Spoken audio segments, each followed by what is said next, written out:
Syukur kepada Allah atas nikmat yang luar biasa, diberikan panjang umur dalam keadaan sehat walafiat, dan diberikan oleh Allah kemudahan untuk bisa bermuajahah dalam keadaan ingat kepada Allah Subhanahu wa taala. Dan kita semoga termasuk orang-orang yang berkumpul dari qabilah yang berbeda, dari kampung yang berbeda, min qabail syatta wa biladin syatta, yang kata Rasul sallallahu alaihi wasallam, kelak yaumil qiyamah ada orang-orang yang dibangkitkan oleh Allah di atas mimbar dari cahaya. Bukan nabi, bukan syuhada, bukan rasul. Siapa gerangan wahai Rasul? Ada yang tanya. Jawab Nabi Muhammad SAW, orang-orang itu adalah orang-orang yang saling mencintai karena Allah, kumpul dzikir untuk mengingat Allah, min qabail syatta wa biladin syatta, dari kampung yang berbeda, daerah yang berbeda, dan dari suku yang berbeda. Ada yang asli Malang, Arema, salam satu jiwa, wani.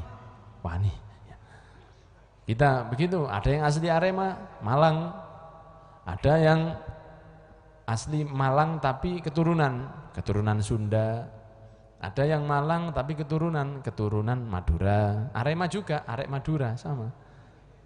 Ada lagi yang macam-macam, ada yang keturunan dari Kalimantan atau yang pindahan.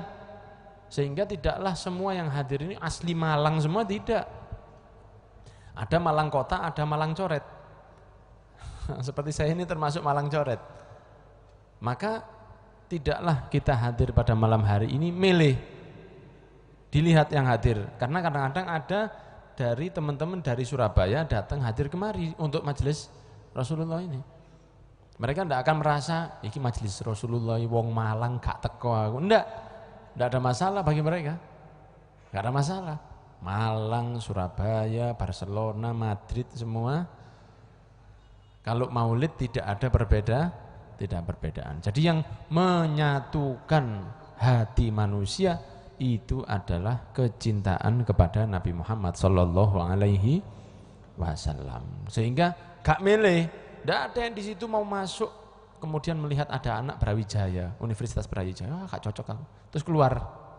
Atau yang mau masuk melihat ada anak yang kerja di satu tempat yang gak dicocoki, kemudian dia keluar, tidak.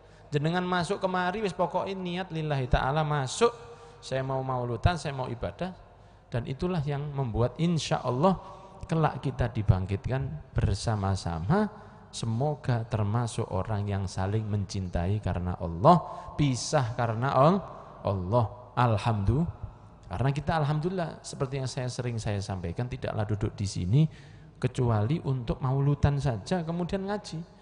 Tidak pernah kita duduk-duduk kemudian ayo besok majelis Rasulullah Malang akan mengadakan mancing bersama. Enggak tahu. Nah, saya tidak mengadakan seperti itu, soalnya direng aku naik mancing. Tidak pernah kita duduk ayo sekarang kita ke Mendit renang bersama majelis Rasulullah. Tidak. Ketemu nih di masjid tok. Alhamdulillah. Kalau tidak di tempat yang dipakai untuk maulid. Setelah itu kita bubar, gak ketemu lagi sudah. Ini koncoan sing temenan, Pak. Inilah pertemanan yang sesungguhnya. Allahumma sholli ala Muhammad. Datang gak ketemu kecuali baik. Pulang dalam keadaan baik. Tidak kumpul untuk maksiat, kumpulnya hanya ibadah. Ini yang insya Allah di akhirat, kalau kata orang Sumenep, lung tulungan, saling menolong. Amin ya rabbal alamin. Jadi hati yang dikumpulkan oleh Allah seperti ini tidak lain karena barokah Nabi Muhammad SAW. Perjuangan kanjeng Nabi yang luar biasa, mulai jadi Nabi sampai dakwah secara terang-terangan, mulai diganggu, dibela oleh Sayyidina Ali, Sayyidina Abu Thalib, dijaga terus sampai akhirnya penjaga beliau Sayyidina Abu Thalib wafat. Rasul semakin diganggu sampai akhirnya ada perintah pindah untuk ke Madinah, berangkat Rasul. Sampai di Madinah didatangi, di perang Badar, dilorok kata orang Jawa, didatangi. Perangnya itu lebih dekat ke Madinah daripada ke Mekah. Mereka berangkat ke sana, sampai seperti itu, sampai Rasul, subhanallah, para sahabat pembela-pembela Nabi perang Uhud meninggal 70 orang, termasuk sahabat Hamzah. Jadi syuhada. Itu barokah mereka berjuang seperti itu, kita bisa kumpul seperti ini. Alhamdulillah. Nah, makanya kita berharap kepada Allah, karena doa itu yang paling kita miliki. Sekarang kita ketahui fitnah dan cobaan untuk orang Islam ini di mana-mana. Di Syria, di Irak, di Myanmar kemarin, Rohingya, di Uighur di Cina, ada lagi di Yaman. Yaman itu ya Allah, orang yang kata Nabi Muhammad SAW, hatinya itu paling halus. Aliyanu quluban kata Rasulullah SAW. Yang geger itu bukan asli orang Yaman. Sing geger itu membawa faham dari luar ya Yaman. Kalau orang Yaman asli, apalagi yang daerah Yaman Selatan, Hadramaut itu, Yaman itu ada dua, separuh, selatan dengan utara. Kalau di sini kan ada timur, Jawa Tengah, Jawa Barat, Sulawesi Tenggara, luwake. Kalau di sana cuma dua, selatan dan utara. Kalau yang di Yaman Selatan, ya sudah potongan ini persis seperti kita. Maulidan, tahlilan, khol, tahlil apa jenenge, selamatan, ya sudah itu, sederhana. Lah kok iso perang? Lah karena memang yang dibawa faham dari luarnya asli Yaman. Sehingga seakan wong Yaman nih sing Sohibul Bait kasihan. Yaman kelaparan, kemudian di beberapa negara Islam di Afrika juga kena cobaan. Yang dekat sekarang ini yang kena coba adalah Kashmir, India. Itu bukan HUAX, bukan itu. Itu benar-benar terjadi memang di sana. Sehingga kita berdoa kepada Allah. Sebagaimana Allah membuat kita yang di Indonesia ini aman, kita berdoa agar saudara-saudara kita yang diberi cobaan bisa aman juga. Amin ya Rabbal. Jangan gini, wah jene wis gak koyo Indonesia. Wong-wong gak iso niru kene. Lho ini salah ini, pemikiran salah. Orang kalau kepingin selamat dari cobaan yang diberikan Allah kepada orang lain, doakan. Doakan. Misalnya, ada satu teman yang kena cobaan. Apa cobaannya? Bani gembos. Gembos di tengah pinggir jalan. Kemudian jenengan jalan sambil begini. Ini kan tidak pakai nitrogen ya gini nih. Loh, apa hubungannya? Wong itu. Atau bukan teman, orang di jalan bannya gembos. Anda mengatakan ini kalau tidak dicek ya begini nih. Atau tahu-tahu radiatornya, tahu radiatornya? Radiator itu yang manusia lawan macan itu kan radiator namanya. Itu dikasih tahu di pinggir mobilnya ditaruh, kemudian ngepul asapnya. Yang lewat bilang gini, lah ini kalau mau berangkat gak ngecek air dulu. Itu cara berpikir orang tidak cerdas. Saya ulang lagi, cara berpikirnya orang tidak cerdas. Apa salahnya dia sampai kita harus ngomongin orang itu? Dia tidak kenal sama jenengan, dia tidak ganggu sama kita. Ya, orang yang mau kena coba ini loh. Mungkin dia setelah mogok itu sudah dipisui sing wedok. Makanya mas, tuku motor aja sing bekas, mungkin sudah kena dia. Jadi kita tidak perlu menambah kesusahannya dia. Tidak ngefek itu. Kata-kata mestinya tidak ngefek. Apakah itu membuat mobilnya langsung jadi hidup? Tidak. Malah nanti suatu saat kita dikasih cobaan seperti itu sama Allah Subhanahu wa ta'ala. Understand?